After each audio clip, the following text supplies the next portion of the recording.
legal issues surrounding Camp Delta aren't lost on the members of Joint Task Force Guantanamo, and neither is the latest round of media reports. As we head back to Cuba, we talk with more members of the Gitmo team, as well as the International Committee of the Red Cross, and the man in charge of interrogations at Camp Delta.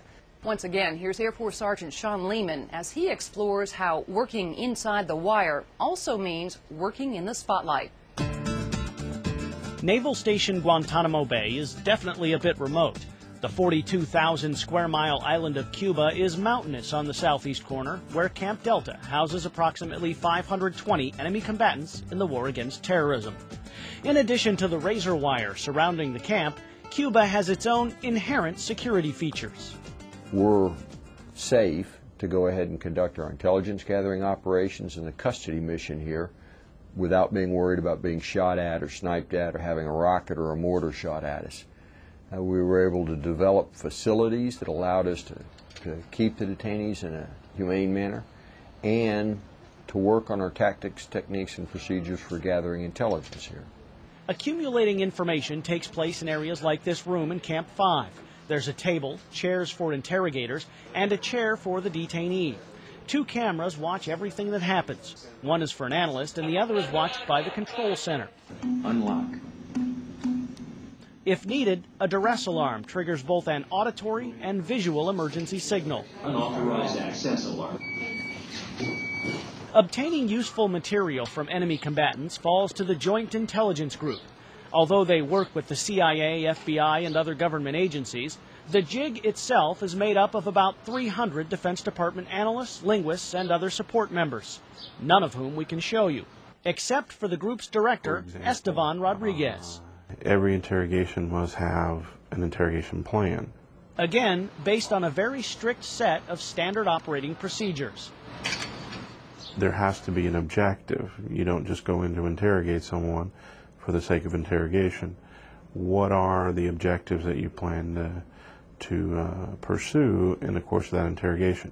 Those objectives are often based on the needs of combatant commanders or the National Command Authority. But Mr. Rodriguez says, regardless of the requirements, carefully laid out and approved methodology is followed during actual interrogations. Methodology that does not include torture. As I'm sure you've heard before, trained Al-Qaeda operatives are trained to do exactly that. In other words, tell people that you're being tortured, tell people that those things are going on, because they know that that would, in essence, cause, if nothing else, at least disturbances within the system that is incarcerating them or trying to gain their intelligence. And so they're taught to do that. Mr. Rodriguez says every allegation is thoroughly investigated, and everyone is aware of the amount of scrutiny focused on the interrogation process in particular. He says there is oversight here, including visits by members of Congress and others. A statement echoed by the JTF commander, who says outside agencies are allowed in the camp. We're visited by a fairly sizable team of the International Committee of the Red Cross 4 times a year. They generally spend 4 to 5 weeks here on each one of the visits. In Guantanamo, we can speak with any detainee of our choosing, and that's most important, and that's something that's been respected very much by the U.S. authorities from the onset. The ICRC has been making regular visits to Gitmo since 2002, and they continue to do so. Mr. Shorno says it's a relationship based on trust and centered around the humane treatment of the prisoners. The ICRC recognizes the right of any country, including the U.S., to arrest, detain, and interrogate people. We just, believe that according to international humanitarian law, people should be arrested, detained, and interrogated according to certain standards. To maintain their neutrality, ICRC representatives cannot and will not comment publicly on whether or not they feel those standards are being met or whether any prisoners are being mistreated.